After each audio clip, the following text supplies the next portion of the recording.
Hello everyone, আবার একটা তোমাদের সঙ্গে নতুন ভিডিও শেয়ার করতে চলে এলাম। তো দেখো, এদিকে হাজব্যান্ডকে চোখ বন্ধ করতে বলছি, আর এদিকে যেহেতু গান চলছিল হোম থিয়েটারে, তো ওটাই ও গান শুনে নাচছিল চোখ বন্ধ করে। আর আমি ওর জন্য অনেক কিছু গিফট রেখেছি আর কি, কারণ প্রত্যেকবার আমি চেষ্টা করি বাড়ি আসার পর ওকে কিছু না কিছু গিফট করার, কারণ ও ভীষণ পরিমাণে খুশি হয়। আর আমি ওর ওই মুখের হাসিটা দেখার জন্যই অপেক্ষা করে বসে থাকি মাসের পর মাস। তো কী কী গিফট দিয়েছি সেগুলো তোমরা দেখো, স্ক্রিনে আমি ছবি দিয়ে দিব।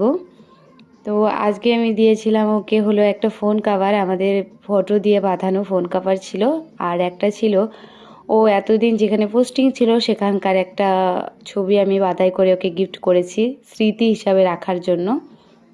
তো দেখো, এদিকে মেয়ে মনোযোগ সহকারে ছবিটা দেখছিল, আর আমরা এদিকে দুজনে ডান্স করছিলাম পাগলের মতো।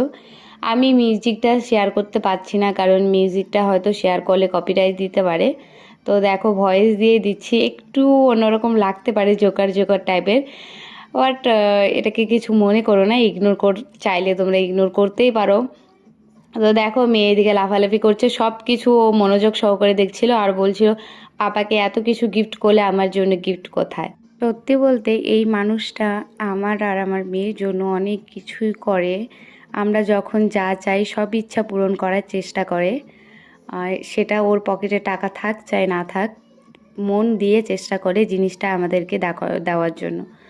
তো ও নিজে কোনো সময় কখনো নিজের পছন্দের জিনিসগুলো কিনতে খুব কমই কিনে থাকে আর কি। একটা জিনিস যদি পছন্দ হয়ে যায়, ও সেটা নেওয়ার আগে 10 বার ভাবে, কিন্তু আমরা যখন চাই সেটা ও 10 বার কেন, একবারও ভাবে না।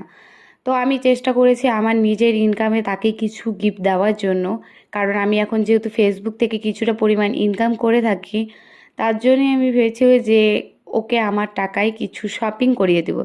তো দেখো, এখানে জুতো ছিল আর কয়েকটা ড্রেস ছিল। হ্যাঁ জানি এটা অল্প, অনেক অল্প, কিন্তু এটাতেই আমার হাজব্যান্ড অনেক খুশি, আর আমি মাঝে মধ্যে তাকে এইভাবে হাসি খুশি দেখতে চাই। তো আজকের ভিডিওটা কেমন লাগলো তোমরা অবশ্যই কমেন্ট করে জানাবে, আর দেখা হচ্ছে নেক্সট কোনো ভিডিওতে। Tata, by.